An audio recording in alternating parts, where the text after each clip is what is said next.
एक सप्ताह में दर्जनों पासवानों की हत्याएं हो गई।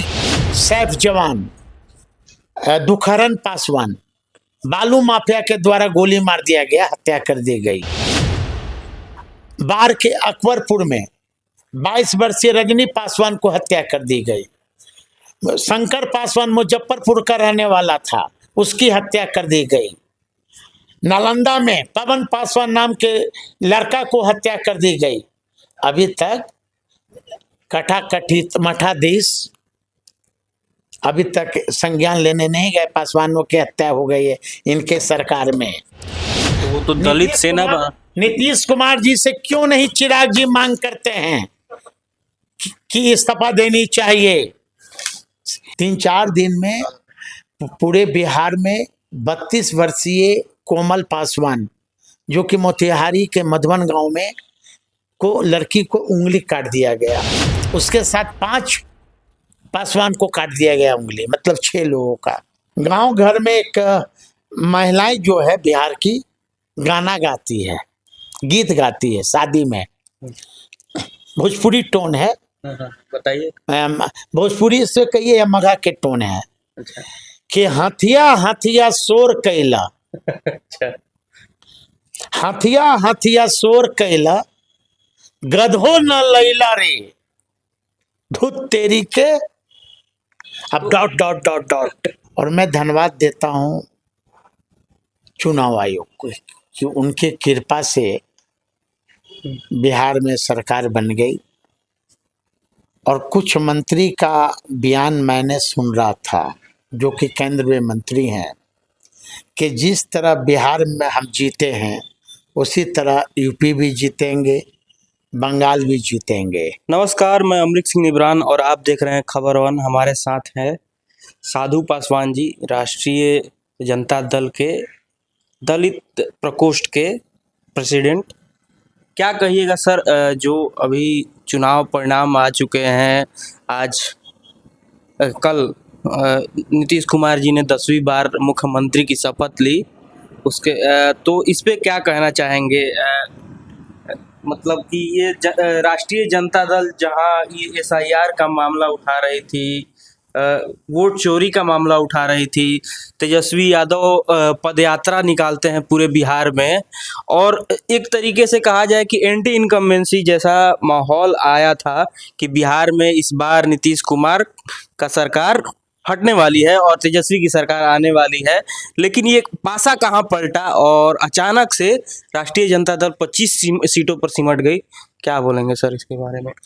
देखिए, जिस तरह ये सरकार जो बना है आदरणीय नीतीश कुमार जी के नेतृत्व में, ये जनादेश की चोरी पर बना है। और बिहार की जनता भली भांति जानती है कि नीतीश कुमार और भारतीय जनता पार्टी के सहयोगी दल कैसे बने हैं। भली भांति बगल के हमारा पड़ोसी राज्य है वो तब सभी लोग जान रहे हैं। और मैं धन्यवाद देता हूं चुनाव आयोग को कि उनके कृपा से बिहार में सरकार बन गई। और कुछ मंत्री का बयान मैंने सुन रहा था जो कि केंद्र में मंत्री हैं, कि जिस तरह बिहार में हम जीते हैं उसी तरह यूपी भी जीतेंगे, बंगाल भी जीतेंगे। लेकिन वो सम्मानित मंत्री को मैं कह दूं कि बंगाल है, बंगाल है ना, बंगाल में होश ठिकाना लगा देगा। सर, तो बिहार में होश ठिकाना क्यों नहीं लगाया गया? और मतलब ये उनके तरफ से आता है। बीजेपी हमेशा कहती है, या एनडीए गठबंधन के कोई भी नेता कहते हैं कि जब भी जिस राज्य में भी ये चुनाव जीतते हैं तो वहां पे सब ठीक है, लेकिन जहां पे हारते हैं तो ये लोग बोलते हैं कि वोट चोरी, इनका ये चुनाव आयोग, इसके वजह से हम हार रहे हैं। मैं चुनाव आयोग पर मैं इसलिए आरोप लगा रहा हूं कि चुनाव आयोग ने सस्पेंस कर दिया अपने को। चुनाव आयोग का जो मुख्य निर्वाचन अधिकारी हैं जी, उनका बयान उठा कर देख लें कि खुद उनका कहना है कि 3 लाख वोट अधिक कहाँ से हुआ भाई? 3 लाख आप मालिक हो, मुखिया हो, आप जवाब दोगे ना। कि 3 लाख कैसे। आचार संहिता में विपक्ष के लोगों पर आचार संहिता लग जाए, केस हो जाता है। और आचार संहिता जब लगा है तब नीतीश कुमार जी 10,000 की घोषणा कर रहे हैं। शायद आप लोग को ये पता होगा कि मैं गलत बोल रहा हूँ। नहीं, तो ये तो योजना थी सर। नहीं, इसके हमें आप गलत नहीं बोल रहे हैं, आप सही बोल रहे हैं। नीतीश कुमार जी ने जो भी कहा वो मंच से कहा, चुनाव प्रचार में कहा, क्यों? लेकिन तो सुन लीजिए, वो पहले की योजनाएं हैं, वो आचार संहिता से पहले लग चुकी है। वो चुनाव में जो इन्होंने बोला कि मैं 10 लाख खटाखट देंगे, और जीविका दीदी हर एक बूथ पर क्या कर रही थी? ये मुद्दा हो सकता है कि जीविका दीदी बूथ पर बैठ क्या नहीं, क्या कर रही सभी थी? लोगों ने देखा। हाँ, देखा हाँ। है ना। इसमें तो झुठलाया नहीं जा सकता है। तो कहीं ना कहीं कृपा तो चुनाव आयोग का रहा सरकार बनने में। जब यही इतना गुमान है लोगों का, तब पिछले आम चुनाव का रिजल्ट उठा के देख लीजिए। मात्र 12,000 से हम लोग आगे पीछे रह गए। यूपीए और एनडीए की लड़ाई उस समय भी थी और आज भी थी। इसलिए एक कहावत है ना कि कब तक छिपे रहोगे पत्ते के आड़ में, एक दिन तुम भी आओगे बाजार में। बिहार की जनता अपने आंखों से तेजस्वी जी का सरकार बनते बनते रुक गई। बिहार की जनता आक्रोश में है। सर आज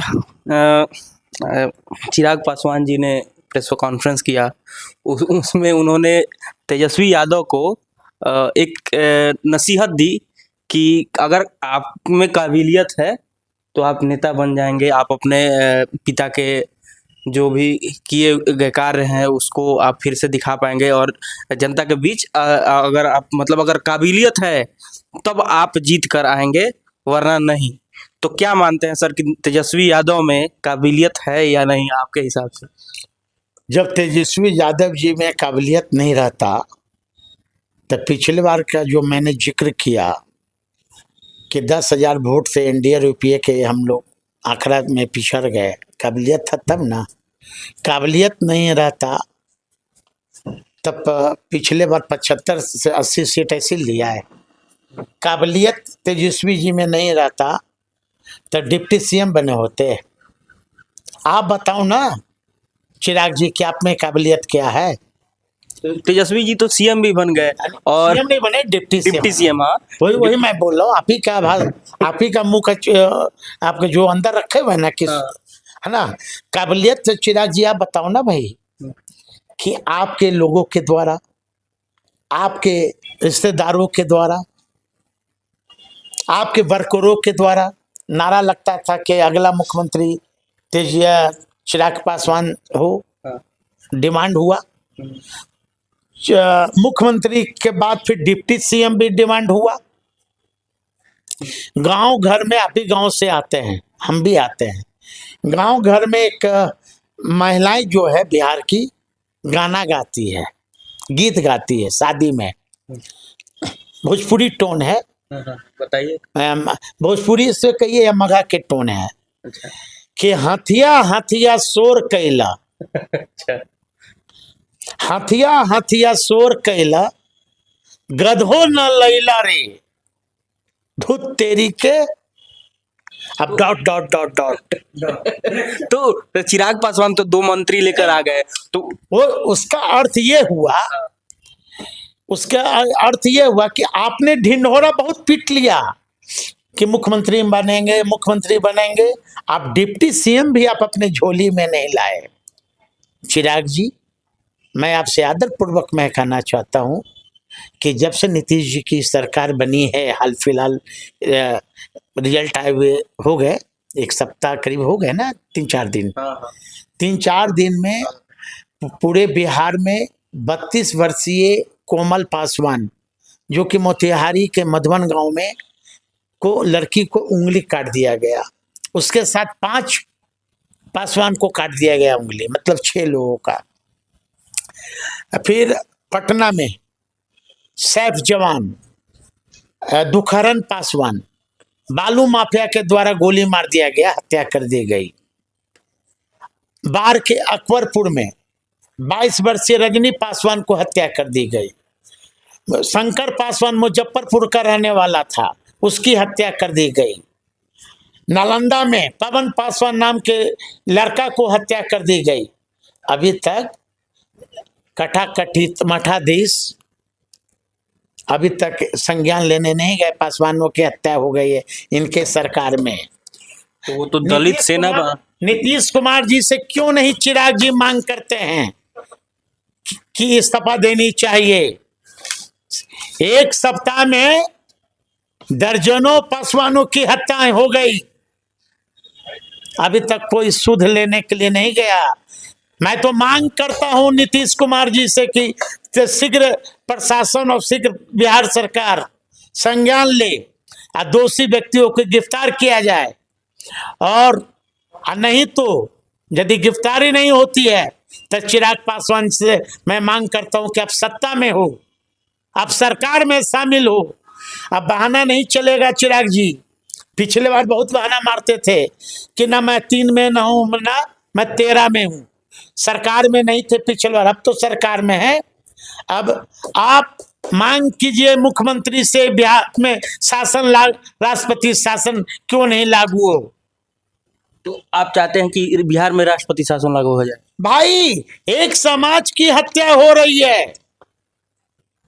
चिराग जी कह रहे हैं कि दलितों के लिए, दलितों के अधिकार को सामने रखने के लिए, सरकार के साथ रखने के लिए दलित सेना बनाया जाएगा। जो 1983 में रामविलास जी का ने बनाया था दलित सेना, उसको पुनर्गठित किया जाएगा। चिराग जी दलित सेना बनाए ना भाई, कौन रोक रहा है?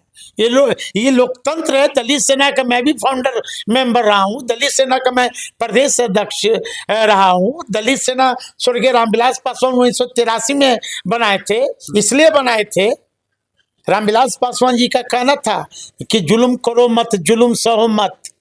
जुल्म करने वाला से ज्यादा दोषी जुल्म सहने वाला होता है। रामविलास पासवान जी इसलिए दलित सेना बनाए थे कि जो समाज के अंतिम पदान पर जो बैठा व्यक्ति है उसको समाज के मुख्यधारा से कैसे हम जोड़ेंगे। लेकिन चिराग जी का नियत नीति साफ रहना चाहिए भाई। दलित सेना बनाइए, कौन रोक रहा है भाई आपको? अब दलित सेना जब बनाएंगे चिराग जी, तो दलित सेना में एक चीज और लिखा हुआ मैनिफेस्टो में कि मनुस्मृति नहीं मानेगा दलित सेना वाले लोग। ये तो उन्हीं के साथ चिपके। चिराग जी तो उन्हीं के साथ। दलित सेना में लिखा हुआ है कि दलित सेना वाले भगवान पर भरोसा नहीं करेंगे। दलित सेना के मैनिफेस्टो में लिखा है कि जैसा मनुस्मृति में लिखा हुआ है कि मैना मारने से पाप लगता है, दलितों को मारने से पाप नहीं लगता है। तो चिराग जी, आप भगवान जो टीका चंदन कर ले रहते हैं, 1 किलोमीटर कलावा बांधते हैं, वो तो आपको छोड़ना पड़ेगा। अरे तब ना आप दलित सेना का गठन कीजिएगा। हाँ, तब भाई चिराग जी से पूछिए ना कि चौकीदार जो अभी 3 साल से नीतीश कुमार की प्रशासन के द्वारा लाठी खा रहा है अपने हक हकूक के लिए, तब तो चिराग जी आप कैबिनेट में शामिल हैं। तो उस चौकीदार में खाली पासवाने समाज का अधिकारी ज्यादा है, भागीदारी। हक तो उसको मिलना चाहिए, उसको सरकारी योजना के तहत लाभ मिलना चाहिए। चिराग जी लवली लेकर निकले थे, याद होगा आपको। हाँ कि पासी समाज जो पासवान पासी जो तारी का व्यवसाय करते हैं, नीतीश कुमार जी उसको बंद कर दिए हैं। लालू जी अपने सरकार में टैक्स फ्री किए थे और नीतीश कुमार बंद कर दिए। चिराग जी उसको भी चालू करवा दीजिए नीतीश जी से। तो लवनी तो तेजस्वी जी भी लेकर निकले थे। तो लवनी लाता, हमारी सरकार तो नहीं ना बनी। हमारी सरकार बनती तो कैबिनेट में, पहला कैबिनेट में हम शेड्यूल कास्ट के लिए चल ये करते, चौकीदारों के लिए करते, पासी समाज पासवान के लिए जो व्यवसाय था वो चालू करवा देते। अब तो सरकार मेरी है नहीं। चिराग जी से पूछिए कि आप सरकार में शामिल हैं, बड़ा शौक से गए थे। हाँ, जो शराब के नाम पर, तारीख के नाम पर जो सबसे ज्यादा दलित बंद है जेल में, उसको जरा रिहा करवा दीजिए बिना शर्त। अब चिराग जी कांटों के फूल की ताज नहीं है, ये कांटों की ताज है भाई। पहला कैबिनेट पे चिराग जी पास करवा दीजिए तीनों, तो हम मानेंगे। और जो पासवानों की लिस्ट हम दिखा रहे हैं जरा इसकी गिरफ्तारी हो जाए सबका, जो इनका दोषी व्यक्ति है। नीतीश जी तो कहते हैं कि हम सुशासन की सरकार करते हैं, कार्रवाई की सरकार करते हैं, जो यहाँ पे दंगा फसाद करेगा उस पर कार्रवाई ये होगी। भाई सुशासन की राज इसी को माना जाए क्या? हैं? आप मुख्यमंत्री पद से इस्तीफा भी नहीं दिए हैं। हाँ, इस्तीफा कल न दिए हैं। हाँ, आज जब से आपकी सरकार गठन हुई है तब का ये रिपोर्ट मैं दे रहा हूँ।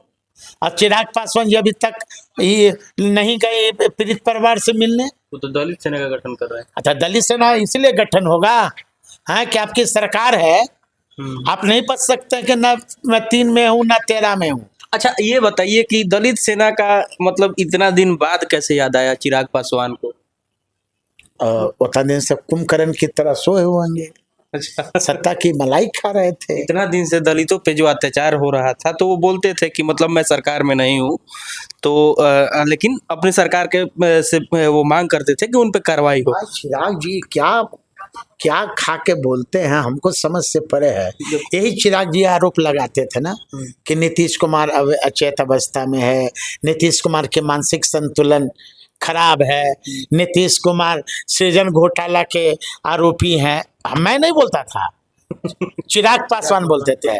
और अब सृजन घोटाला के आरोपी में शामिल हो गए ना।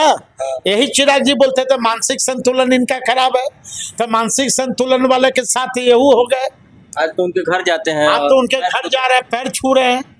तो ये चिराग जी हैं, चिराग जी नीतीश बाबू जब जरूरत पड़ेगा तब पैर पर एक हाथ, और जब जरूरत निकल जाएगा तो नेगेटिव पर दूसरा हाथ। चलिए, धन्यवाद। ये थे हमारे साथ साधु पासवान जी।